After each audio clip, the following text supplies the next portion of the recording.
পবিত্র মাহে রমজান মাসের পরে আরেকটি মাস হলো শাওয়াল মাস। পবিত্র মাহে রমজানের পরেই পবিত্র শাওয়াল মাস। এই শাওয়াল মাসেও কিছু আমলের কথা আল্লাহর রাসূল সাল্লাল্লাহু আলাইহি ওয়াসাল্লাম আমাদেরকে বলে দিয়েছেন। রাসূল করিম সাল্লাল্লাহু আলাইহি ওয়াসাল্লাম ইরশাদ করেছেন, মান সামা রমাদান সুম্মা আতবাআহু সিত্তাম মিন শাওয়ালিন কানা কাসিয়ামিদ দাহরি।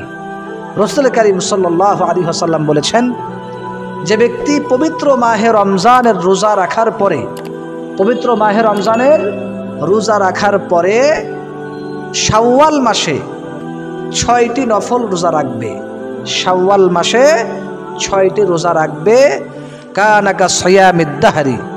আল্লাহর রাসূল বলেন, সে যেন পুরা 1 বছর রোজা রাখার সওয়াব পেল, সে যেন 1 বছর রোজা রাখলো। অতএব আমরা যদি পবিত্র শাওয়াল মাসে 6টি নফল রোজা রাখতে পারি, তাহলে আল্লাহ তাআলা আমাদেরকে 1 বছর রোজা রাখার সওয়াব দান করবে। তাই আসুন আমরা পবিত্র শাওয়াল মাসে এই 6টি নফল রোজা রাখার চেষ্টা করব ইনশাআল্লাহ। অনেকের মধ্যে প্রশ্ন জাগতে পারে যে হুজুর, এই 6টি নফল রোজা একসাথেই রাখবো নাকি আলাদা আলাদাভাবে পৃথক পৃথকভাবে রাখা যাবে? এই 6টি রোজা আপনি একসাথেও রাখতে পারবেন অথবা ভেঙ্গে ভেঙ্গেও রাখতে পারবেন, কোনো সমস্যা নাই। যেমন প্রত্যেক মাসেই রাসূল করিম সাল্লাল্লাহু আলাইহি ওয়াসাল্লাম আইয়ামে বীজের 3টি রোজা রাখতেন, 13 তারিখ, 14 তারিখ, 15 তারিখ।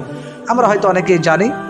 তো আমরা এই আইয়ামে বীজের এই 3টে রোজার সাথেও আমরা এদিক সেদিক মিলে রাখতে পারি, অথবা আপনি প্রত্যেক সপ্তাহে 1টা করে রাখলেন বা 2টা করে রাখলেন। আপনি পুরা 1 মাসের ভিতরে 2 দিন, 5 দিন, 7 দিন পরে পরেও রাখতে পারবেন। পুরা মাসের ভিতরে 6টি রোজা রাখলেই হবে ইনশাআল্লাহ। আল্লাহ পাক আমাদেরকে এই কথাগুলোর উপরে আমল করার তৌফিক দান করুন, আমিন।